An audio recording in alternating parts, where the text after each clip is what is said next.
Assalamualaikum warahmatullahi wabarakatuh.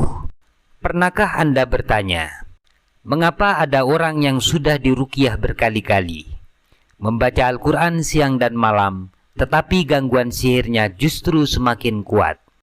Masalahnya bukan pada ayat Al-Quran, bukan pula pada peruqyah, melainkan pada pintu-pintu yang masih terbuka tanpa kita sadari. Banyak orang yakin dirinya sedang diobati, padahal tanpa sadar ia justru memberi makan sihir yang ada di dalam tubuhnya. Sihir itu lemah dan dibenci Allah, tetapi selama celah itu masih ada, gangguan akan selalu kembali. Inilah yang membuat pengobatan yang seharusnya selesai dalam 1 atau 2 minggu berubah menjadi penderitaan yang panjang dan melelahkan. Sahabat yang dimuliakan Allah, perlu kita pahami bahwa dalam praktik sihir, pelakunya tidak pernah bekerja sendirian. Mereka menempatkan jin sebagai pasukan di dalam tubuh korban.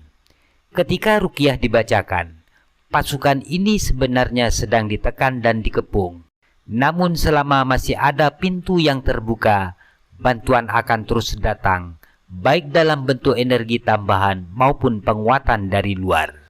Karena itu, inti dari pengobatan sihir bukan hanya membaca ayat-ayat ruqyah, tetapi menutup seluruh pintu yang bisa dimasuki setan dan jin, sehingga pengobatan berjalan tuntas sampai ke akar-akarnya. Dan pada bagian inilah kita akan membahas satu persatu kesalahan besar yang sering dilakukan. Kesalahan yang terlihat sepele, namun dampaknya sangat menentukan. Pertama, mengabaikan perbaikan tauhid dan keyakinan. Kesalahan paling mendasar adalah langsung bergantung pada ruqyah, sementara tauhid dan keyakinan belum benar-benar diperbaiki. Banyak orang lupa bahwa kesembuhan datang dari Allah, bukan dari ayat itu sendiri dan bukan pula dari peruqyah. Ketika hati belum sepenuhnya yakin bahwa Allah lah satu-satunya penyembuh, maka ketergantungan akan bergeser pada makhluk. Padahal, tanpa izin Allah, sihir tidak memiliki kekuatan apapun, dan pelakunya pun berada dalam kehinaan. Keyakinan inilah yang menjadi pondasi awal dalam proses penyembuhan. Kedua, membiarkan mental terus melemah. Gangguan sihir hampir selalu diiringi dengan tekanan psikologis, rasa takut, kesedihan mendalam, kegelisahan, was-was, kelelahan batin, hingga keputusasaan.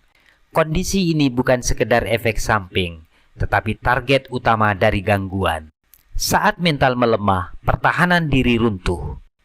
Di titik inilah, setan dengan mudah memperkuat cengkeramannya.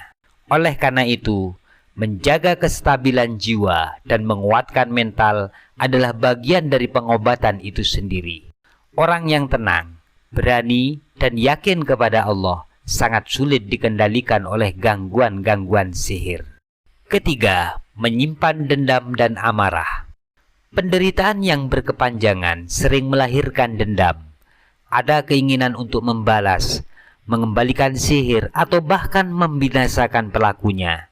Namun tanpa disadari, dendam adalah bahan bakar bagi setan. Hati yang dipenuhi amarah menjadi tempat singgah yang nyaman bagi energi negatif. Sebaliknya, memaafkan meski terasa berat adalah bentuk pelepasan beban batin yang sangat luar biasa. Menyerahkan urusan sepenuhnya kepada Allah justru mempercepat proses kesembuhan. Keempat, bergantung pada peruqyah tanpa ikhtiar pribadi. Sebagian orang datang ke peruqyah dengan harapan disembuhkan, lalu pulang tanpa melakukan apapun.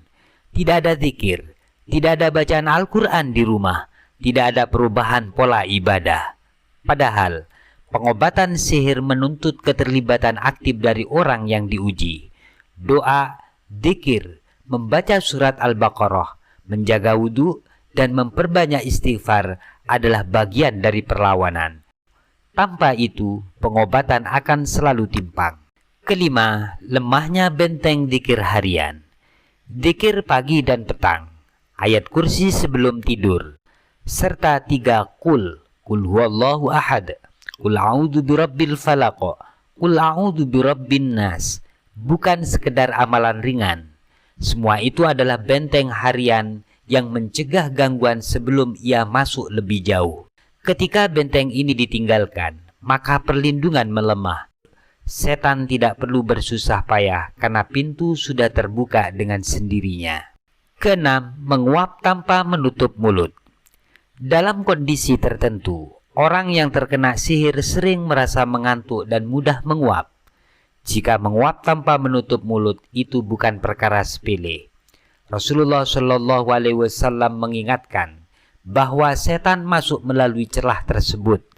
Dalam konteks pengobatan spiritual, kebiasaan ini bisa membuat energi yang sedang melemahkan gangguan justru berbalik menguatkan mereka. Inilah sebabnya banyak orang merasa sudah berobat lama namun hasilnya terus hilang. Ketujuh, masuk kamar mandi tanpa doa perlindungan. Kamar mandi adalah tempat yang rawan gangguan. Saat seseorang masuk tanpa doa, ia berada dalam kondisi paling terbuka terhadap serangan. Doa yang diajarkan oleh Nabi Muhammad SAW bukan hanya adab, melainkan tameng pelindung yang sangat nyata. Kedelapan, sholat terburu-buru dan sujud terlalu singkat. Sujud adalah titik terendah jasad sekaligus titik tertinggi ruh. Dari sinilah kekuatan spiritual dibangun. Orang yang terbiasa memperlama sujud dengan khusyuk akan merasakan keteguhan batin dan keberanian yang sulit dijelaskan. Sebaliknya, sholat yang dilakukan dengan tergesa-gesa melemahkan koneksi rohani dan membuat jiwa mudah diguncang rasa takut. Dan rasa takut adalah pintu utama gangguan. Kesembilan, tetap bermaksiat dan membuka aurat. Kesalahan terakhir yang sering dianggap sepele adalah melakukan maksiat, baik yang terlihat maupun tersembunyi. Maksiat adalah undangan terbuka bagi setan. Demikian pula membuka aurat dan membiarkan rumah kosong dari bacaan Al-Quran. Bagaimana mungkin mengharapkan kesembuhan jika sumber gangguan justru terus dipelihara?